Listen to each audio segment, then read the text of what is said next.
Now on Denver 7 News, on Local 3, a community in mourning after a young officer is killed in the line of duty.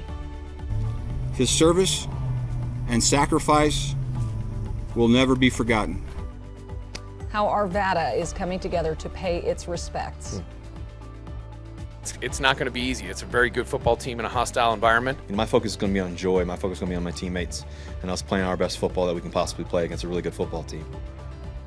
Yeah, let's ride Broncos country. We are counting down to kickoff against the Seahawks tonight. How the rookie and the veteran players are feeling ahead of game day. One player specifically there, Russell Wilson, returning to his old stomping grounds. So we have all your Broncos pregame information coming up. Thanks for joining us. I'm Brian Sanders. And I'm Nicole Brady. It's Orange Monday here. It is. Official proclamation by the Denver mayor. Yeah. So we all wore our colors today. Lisa, did you change out? Okay, Oh, yeah. she changed back. You're back in your orange and blue. Yep. Yes. But Out of the old Bronco sweater dress. A little warm for a sweater dress today. We've got a lot of sunshine out there. Low to mid 50s here early this morning. Some neighborhoods have only been in the 40s. It's a little chilly out there. Definitely feeling more like fall in the early morning hours. Summer-like conditions, though, return today. Your kids might want a sweatshirt early this morning at the bus stop. We'll be in the low to mid 80s, though, by the time they get home today, hitting highs right around 88 degrees. So it's going to be warmer than yesterday. Dry conditions, sunshine statewide for us today. In the mountains, you'll find some 70s to low 80s and low 90s down near Pueblo.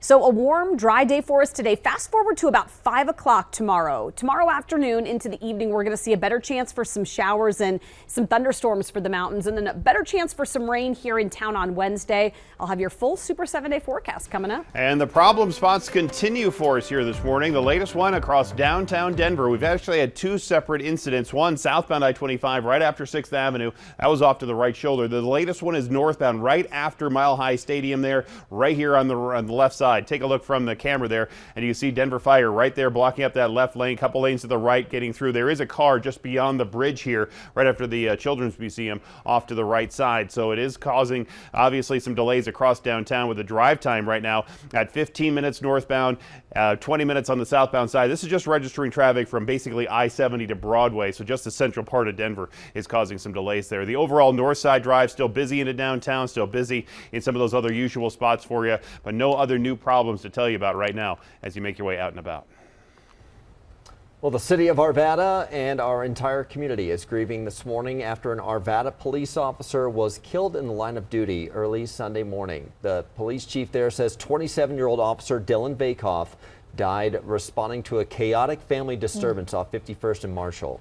Denver 7's Veronica Costa has been out at City Hall all morning long, and a memorial has continued to grow with people coming by to pay their respects. Some of them who knew him, some who didn't know him but wanted to thank him for his service.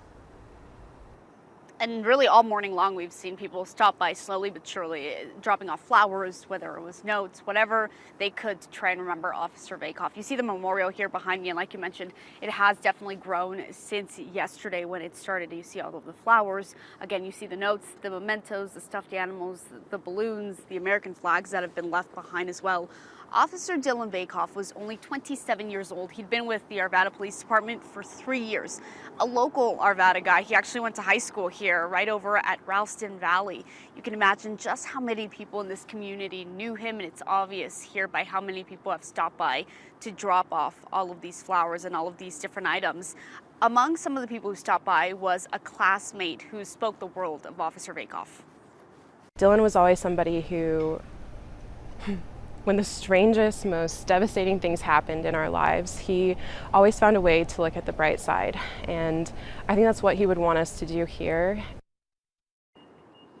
For Officer Vakoff, his mission didn't stop at just being an Arvada Police Department officer. He was training to be a part of SWAT as well.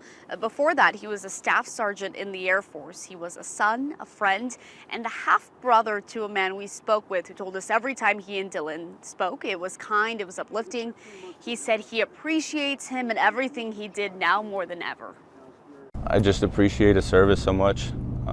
I know it's hard to go out there and face a lot of the stuff that, you know, is going on these days and whatever. It could be scary. But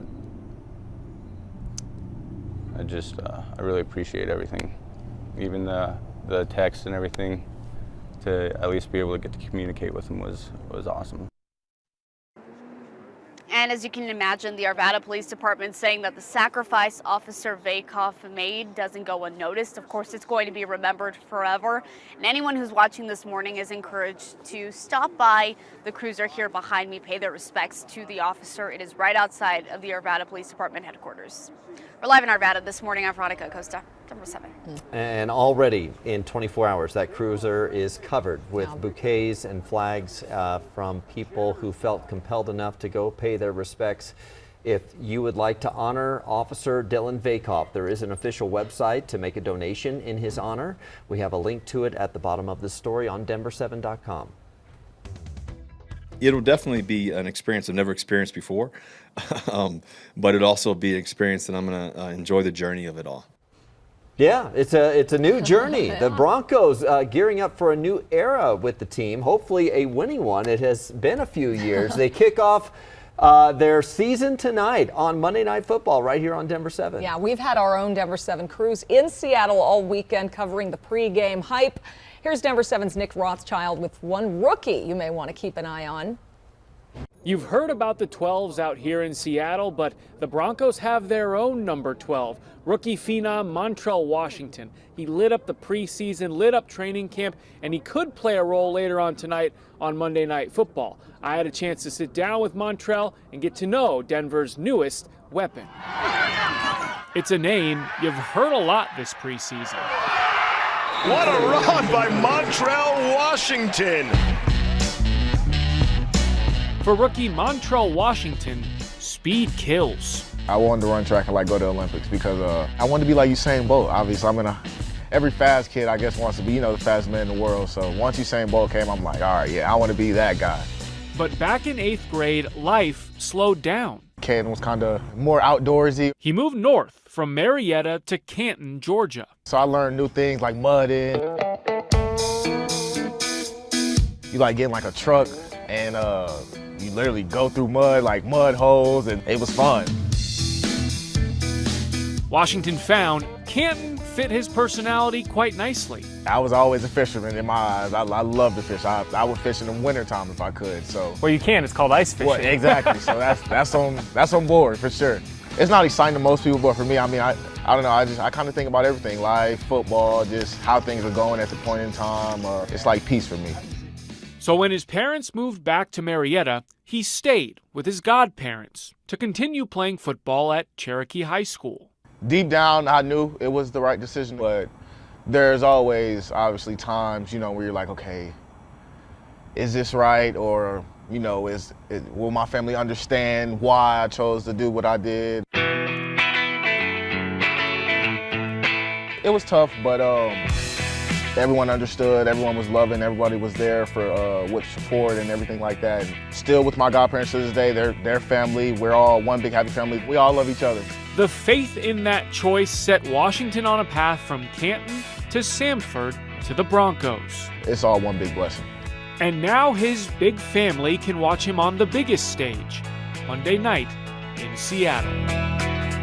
What Washington's role in this offense might be, no one really knows until we see it play out on the field. One thing I do know is Montrell will be ready.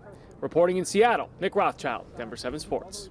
Yeah, we want to see him do more backflips in the end zone, preferably. When you watch Monday Night Football tonight, you will see two new hosts on the broadcast, former Cowboys quarterback Troy Aikman and longtime sportscaster Joe Buck. Denver 7 sports anchor Lionel Bienvenu talked to Buck about his first game for Russell Wilson. Do you think that will make a difference at all that Russ hasn't played a down in a game in this new system? I think a little bit. I mean, I can only go on what Troy says. And, he just said on a conference call we had moments ago, he's like, I wouldn't have liked that as a player to not play at least a series or a quarter in the preseason. But it's the great mystery now of what the offense is going to look like with Russell Wilson and Nathaniel Hackett and everything else they have going on in Denver. We'll just have to all find out together. Yeah, also Joe Buck is married to a former Broncos cheerleader, so his basement actually has a lot of Denver sports memorabilia in it. All right, you can see Joe and Troy Aikman in action over on Denver 7. Our Monday Night Football coverage kicks off at 5 p.m. Kickoff is at 6:15, and then stick around for our post-game show. This is a day not only to remember, but a day of renewal and resolve for each and every American. It has been more than 2 decades since the deadly terror attacks on the U.S. on September 11th. Why President Biden says this is the time to unite as Americans as we remember the lives lost.